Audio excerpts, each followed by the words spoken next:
Og þá höldum við áfram með föstudagsþáttinn. Frá Hofsósi eru komnar til mín þær Auður og Vala og ætla að segja okkur frá Hofsós heim. Velkomnar. Takk fyrir. Við ættum að kíkja á Hofsós hvenær? Hvenær er þessi hátíð? Hún er eiginlega byrjuð. Hún er byrjuð, það er þessi helgi. Já. Hún byrjaði í gær eða hvað? Við svona settum tónin í gær.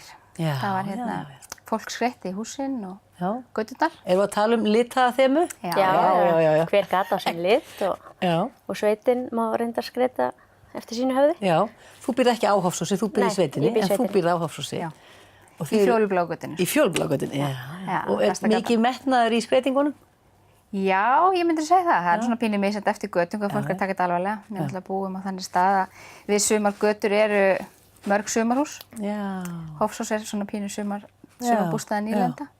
Þannig að það kannski er ekki alveg full þáttaka í undirbúningnum. En sumarhúsægjendur eru mjög duglegir að stíga upp þegar þeir eru komnir. Koma þeir ekki einmitt á þessa hátíð, eða hvað? Jú, það er bara, við erum einmitt að reyna að redda gistingu núna fyrir fólk. Já, nú er allt uppfyllt. Já, það er mjög ánægilegt. Er þetta árleg hátíð? Já.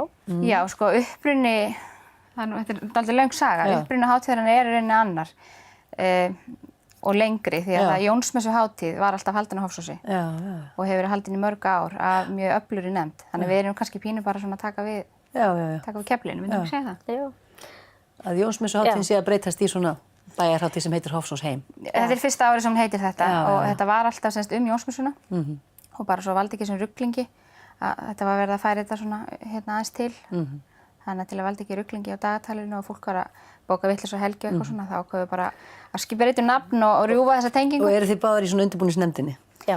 Já, þetta er stór hópur sko og það eru mjög margir sem eru að taka þátt í því. Og ef maður er að fara að búa til svona bæjarhátíð, þá náttúrulega það eru skriljón bæjarhátíðir í gangi og er maður ekki að reyna að skera sig úr á einhvern hátt? Eða hvað er svona sérstætt við Hofsós bæjarhátíðina, getið þið sagt það?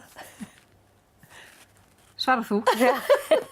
Hvað er svona sérstætt við hana? Ja, þú veist, fundið þið eitthvað svona til að setja ykkar marka á hana eða kannski erfitt að finna upp hjólið? Þetta er náttúrulega skemmtiatriði, koma saman. Við bara viljum fá fjölskyldufólk og hafa ekki mikinn kostnað fyrir foreldra að þurfa. Þið eru ekki að selja neitt dýrt inn á neitt? Nei. Við erum svona pínu leiðar af þessu, við eigum náttúrulega börn báðar að vera að mæta hérna og það eru 2 myndir í hoppakastala á 400 krónur sko. Mér finnst þetta lélegt konsept og að bara börnin geti leikið sér og það náttúrulega fyrir börn er margt að gera á Hofsósi, falleg fjara og hérna við erum líka að virkja fólk sem á rætur á Hofsósi að vera að gera eitthvað. Við erum með útijóga og þá er það útikennari sem kemur þarna úr sveitinni og það er sjósund með Silju Páls og þannig við erum svona að reyna að svona virkja fólkið? Já, svona nota það sem við höfum og af því að ég held að ef við notum mannauðinn þá hérna ef allir leggist á eitt, þá er þetta að gera ýmislegt. Og eru þið með eitthvað svona veislur eða þú veist, er kaffihlaðborð eða er eitthvað kjötsúpa eða?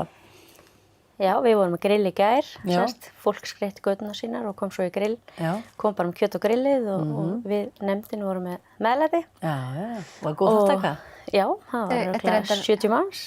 Þetta er fyrsta skipti sem þetta er gert og það tekur tíma að búa til nýja hefð. Algjörlega. Svo í kvöld er kjötsúpa. Og Eldri borgarafélagið sér hana. Já, flott, þannig að það er allir virkjaðir, Eldri borgarar. Já, öll félögin eru virk. Lionsmenn grilla á morgun. Það eru mörg aðaldafélög sem standa að hátíðinni. Það er íþróttafélagið og það er leikfélagið, þeir eru með kvöldvöku og við erum með böll. Handverksfélagið. Handverksfélagið Fléttan og erum við að gleyma einhverju? Það var svo vandrarlegt að við erum að gleyma einhverju svona sjónvarpinu, einhverju mikilvægu félagi. Já, bara verður ykkur fyrirgefið, ég veist það. Og þetta er dagskrá bara alla helgina, í dag og morgun og hinn. Það er kaffihlaðborð í Samgönguminjasafninu í Stóragerði á sunnudaginn. Það er svona, setur punktin yfir í að koma þar við á leiðinni heim. Fá sér kaffi áður en maður keyrir svo heim. Kaffi og tertu. Við erum með alveg, það er mikil dagskráirinn fyrir fólk sem nennir að taka þátt í öllu. En auðvitað við erum ekki mikið að vinna með einhver stór nöfn þannig, við erum ekki að toga til okkar og eyða peningum í það, við erum að bjóða upp að heim og tilbúið svolítið. En undantekningin er svo að Hvannadalsbræður eru með dansleik í kvöld. Hvannadalsbræður spila fyrir dans í kvöld? Okkur finnst þeir vera stór nöfn. Já, þeir eru það, vissulega. Þannig að við erum að vonast þess að það fara allt saman vel fram og svona þetta kynslóðabil, við erum aðeins að reyna leyfa foreldrum að prófa að fara á ball með barninu sínu. Við erum vonast þess að þeir mæti bara með. Er þetta semst ball fyrir alla? 16 ára. Já. Þau eru náttúrulega orðin mjög sjálfgef. Þannig að við erum vonast þess að foreldrarnir mæti bara að dansi með börnunum sín. Þó það sé kannski einhver óskhyggja, ég veit það ekki. En Það verður að Kenna þeim reyna. að tjúta. Það þarf að prófa þetta bara. Já. Og þetta er sem sagt í fyrsta skipti sem hátíðin er haldin svona og svo bara metið það kannski í lok hátíðarinnar hvort þetta verður árvist eða annað hvert ár eða hvað. Já, það við erum með þessa sömu pósta, þessi kjötsúpa, hún hefur verið í 15 ár og það hefur verið kvöldvaka og við erum að halda því inni sem að hefur verið að ganga vel. Gerist eitthvað í sundlauginni sem er náttúrulega einn geggjaðasta sundlaug landsins? Já, í kvöld sem sagt verður diskósund. Það er bara skemmtileg tónlist á bakkanum og við viljum ekki vera með of mikið partí þar því að fólk er náttúrulega ofta að koma bara fyrir kyrrðina og útsýnið og það jafnast ekkert á við að synda þarna í norður. Nei. Þú ert bara einhvern veginn í sjávarmálinu, þetta er svo kýrkan. Við erum mjög heppin með þessa gjöf, hún gerir mjög mikið fyrir stað. Og svo er náttúrulega með þetta Vesturfarasetrið. Vesturfarasetrið, já.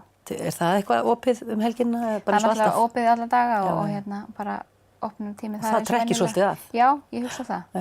Sérstaklega fyrir þetta kanadíska fólk og Bandaríkjamenn, þeir eru mjög hrifnir af þessu samtaki. Heyrðu, það er bara Hofsós heim þessa helgi, endilega kíkja við og taka þátt. Endilega. Og bara kæra þakki fyrir komuna. Takk fyrir.